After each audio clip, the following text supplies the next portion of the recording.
Assalamualaikum warahmatullahi wabarakatuh.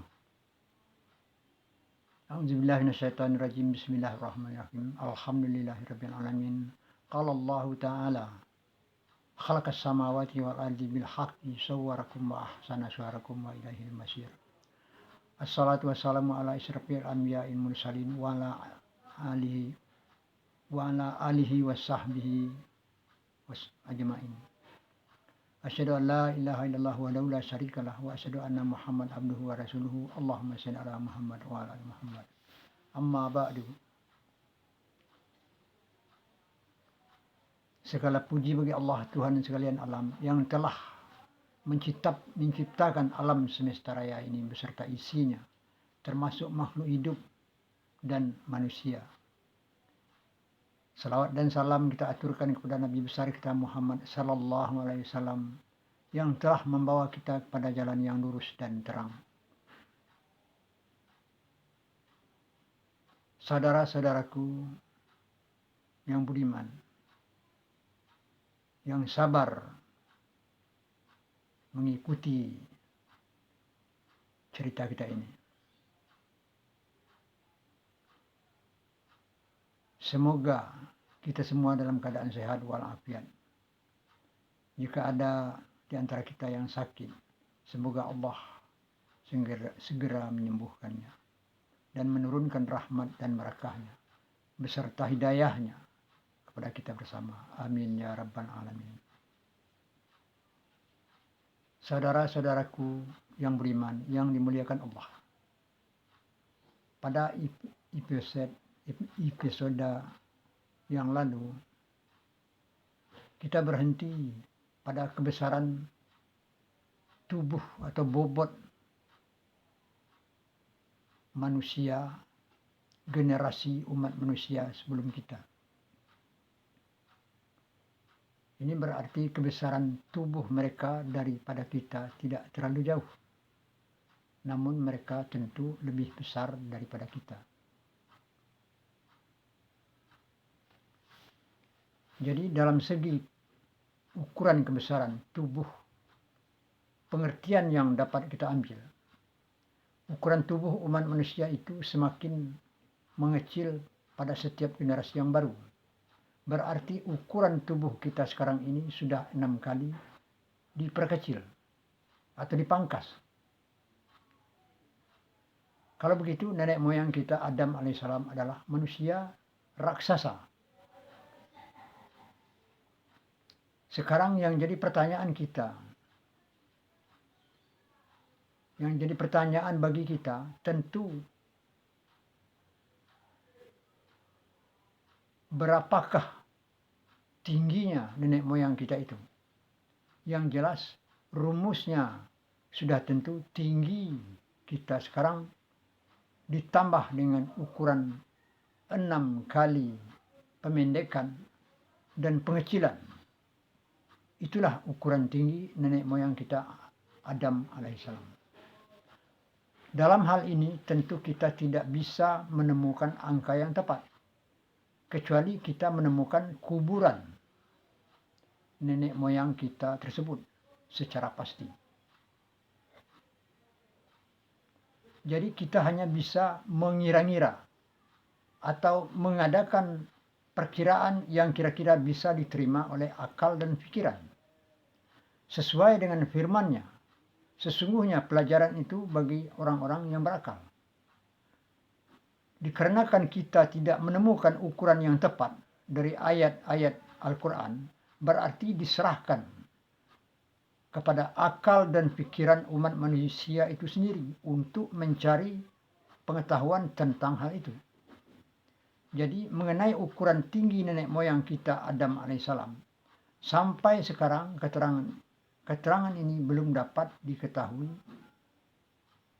Mudah-mudahan akan dapat kita ketahui perkiraannya dalam peristiwa Adam alaihissalam turun ke bumi. Dan masih ada lagi yang menjadi pertanyaan bagi kita, yaitu umur manusia atau makhluk hidup menempati bumi kita ini. Dikarenakan tidak dapat data-datanya dari ayat-ayat Al-Quran selain daripada umur Nabi Nuh alaihissalam. Pada generasi umat manusia pertama yaitu 950 tahun.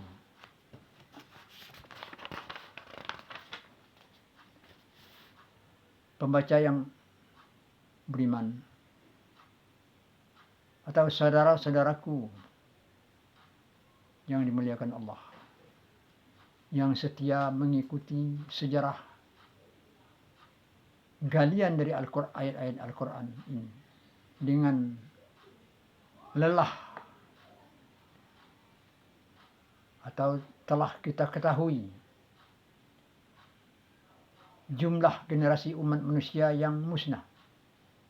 Kalau kita ibaratkan perjalanan mundur dari generasi kita ke generasi sebelumnya, terus sampai kepada generasi nenek moyang kita, Adam alaihissalam. Inilah nenek moyang manusia, penduduk bumi ini, yang menyebar ke benua-benua yang luas, ke pulau-pulau yang besar dan kecil, ke gunung-gunung, ke lembah-lembah, dan sampai ke gua-gua. Generasi-generasi umat manusia yang telah musnah, atau istilahnya di dalam ilmu pengetahuan adalah orang-orang purba. Dari keterangan ayat-ayat telah kita ketahui dengan jelas bahwa tubuh manusia lebih besar-besar daripada kita sekarang ini. Pun juga melalui penemuan-penemuan kerangka manusia purba, memang terbukti bahwa kerangka tubuh mereka besar-besar menurut perkiraan dan para ahli. Jadi manusia itu semakin turut urutan generasinya, tubuhnya semakin kecil dan semakin sempurna pula akal dan pikirannya. Ini dapat kita ambil pengertian dari urutan ayat-ayat yang menerangkan kemusnahan umat manusia, yaitu mereka tidak dapat berbuat apa-apa kalau tidak didatangkan Allah manusia-manusia super atau rasul-rasul yang membawa bukti nyata atau pelajaran-pelajaran yang jelas untuk didiktekan kepada mereka. Mereka hanya tinggal melaksanakan saja dengan tenaga mereka yang besar, bukan dapat menentukan sendiri apa yang akan mereka lakukan. Seperti kita sekarang ini, memang teknik hasil kerja mereka sangat mengagumkan. Umpamanya, sebahagian kecil yang masih dapat kita saksikan, bekas-bekasnya sekarang seperti candi-candi, piramid-piramid, bangunan-bangunan tua yang telah tertimbun di dalam tanah, berupa kota-kota yang dan sebagainya, yang semula dapat dalam membangun bangunan-bangunan seperti itu dipimpin oleh orang-orang super tersebut. Itulah sebahagian daripada rasul-rasul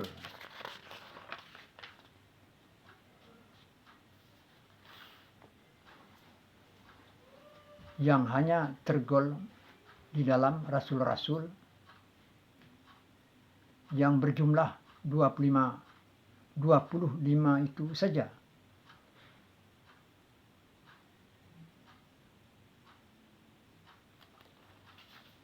Maaf. Bukan rasul-rasul yang hanya tergolong di dalam rasul-rasul yang berjumlah 25 itu saja. Karena maksud rasul di sini adalah menyampaikan ilmu yang dibekalkan Allah untuk memimpin umat manusia yang ada di sekitarnya. seperti yang disampaikan Allah di dalam Al-Quran. A'udzubillahi minasyaitonir rajim. Wa im minna ummatin illa khala fiha nazirun. Tidak adalah satu umat melainkan telah ada padanya pemberi peringatan. Surat 35 ayat 24. Dan surat 10 ayat 27. Alhamdulillah nasyaitanir rajim. Walikullil ummatir rasulun. Dan bagi tiap-tiap umat ada seorang rasul. Jadi akal dan pikiran manusia itu semakin sempurna dari generasi ke generasi.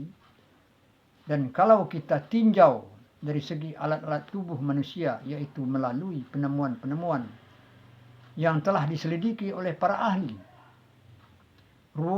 ruang rongga otak manusia maju sekarang ini semakin membesar, yaitu tempat alat daya pikir manusia. Kalau kita kembalikan kepada sebab dan akibat, ini dapat terjadi penyebabnya sebagai berikut. Pada awal setiap generasi mereka akan hidup santai. Mereka tidak perlu susah atau berpikir kuat dan berat untuk menghadapi kehidupan. Ini dikarenakan kehidupan mereka sudah terlepas dari tekanan keadaan-keadaan yang memaksa mereka berpikir keras. Seperti kekejaman yang merajalela atau persaingan di dalam kehidupan yang sangat ketat dan tidak sehat di dalam mendapatkan kebutuhan yang sudah tentu diwarnai oleh bermacam ragam bentuk kejahilan terlahir dari kepadatan manusia yang telah jauh dari ajaran agama. Dan mereka telah diselamatkan oleh kepala generasi yang musnah tersebut.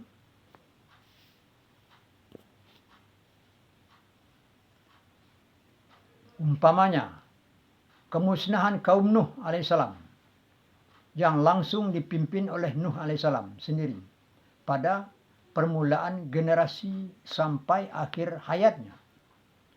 Jadi ada yang akan memberi petunjuk kepada mereka pada awal generasi di dalam kehidupan mereka. Dan mereka hidup di dalam alam yang baru. Setiap sehabis kemusnahan, yaitu pada awal-awal generasi, sudah tentu tanahnya akan subur karena dipupuk oleh segala apa saja yang musnah. Sedangkan anggotanya atau penduduknya belum begitu banyak. Jadi hasil bumi yang mereka dapatkan melebihi keperluan mereka. Sedangkan bagi mereka pada saat itu hanya makanlah baru yang mereka butuhkan. Nah, demikian dulu saudara-saudaraku. Kita selalu dibatasi oleh waktu. Sangat disayangkan. Kita lanjutkan pada episode yang akan datang.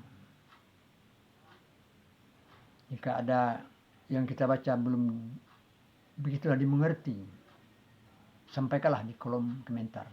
InsyaAllah akan saya jawab dengan segala senang hati dengan petunjuk Allah. Wabillahi taufiq wal hidayah. Wassalamualaikum warahmatullahi wabarakatuh.